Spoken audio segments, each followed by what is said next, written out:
Вітаю всіх! Меня зовут Андрей Паук, я блогер, сельский блогер з Рудобелки.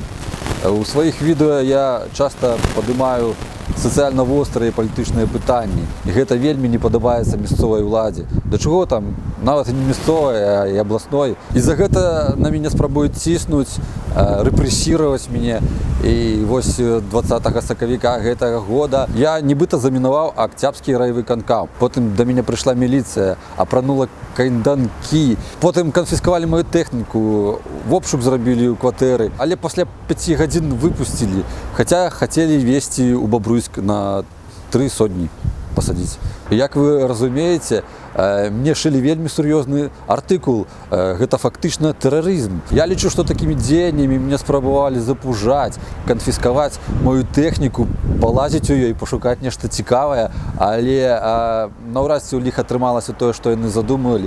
І я атрымаў яшчэ больш падпісчыкаў, яшчэ больш лайкаў, яшчэ больш мы пераканаліся ў тым, што наша дзяржава гэта турма, а не сацыяльна арыентаваная. І я не спужаўся і пайшоў у суд, каб рэальна паспрабаваць знайсці таго самага мінёра, каб паглядзець, як будуць апраўдвацца нашыя сілавікі, якія яны будуць аргументы казаць у свой адрес. Мы побачили вельмі цікавую карціну, што нашыя міліцыянты, закладнікі гэтай сістэмы, яны не могуць даць дакладных адказаў на тое, што адбываецца. На першым паседжанні справа пачала сыпацца. Розныя нестыкоўкі ў паказаннях міліцыянтаў.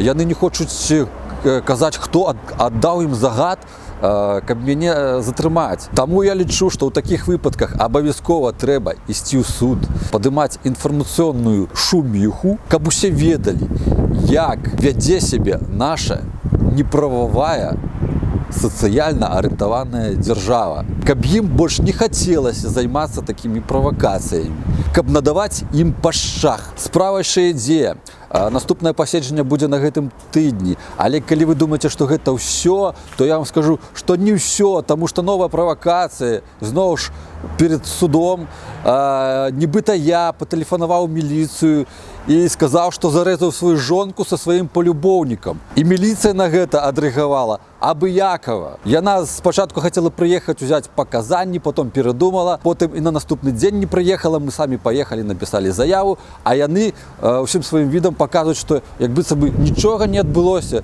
Так як можна давяраць такім органам? Па гэтай справе мы таксама планіруем не здавацца. І калі дзяржаўная прапаганда, ідэалогія хоча, каб пра яе неправавыя метады узналі найбольш пашырэй у нашым сусветнай прасторы, то мы дадзім такую нагоду, і хай усе ведаюць, што Беларусь гэта краіна не для жыцця простых людзей. Гэта турма для людзей, для грамадзян, якія хочуць нешта змяніць да лепшага. Таму я заклікаю вас усіх, калі на вас ціснуць, калі на вас здзейсніваюць правакацыю нейкую, не маўчыце пра гэта, кажыце, хай СМІ пра гэта пішуць, хай усе ведаюць, таму што агалоска гэта адзіная наша абарона ад гэтага безмежжа прававога. Звяртайцеся да незалежных праваабаронцаў, да незалежнага прафсаюза РЭП, і вам абавязкова дапамогуць разабрацца з гэтымі хуліганамі, з гэтымі дзяржаўнымі хуліганамі. Карацей, подписывайтесь на канал Гомельской весны, на канал Рудобельская показуха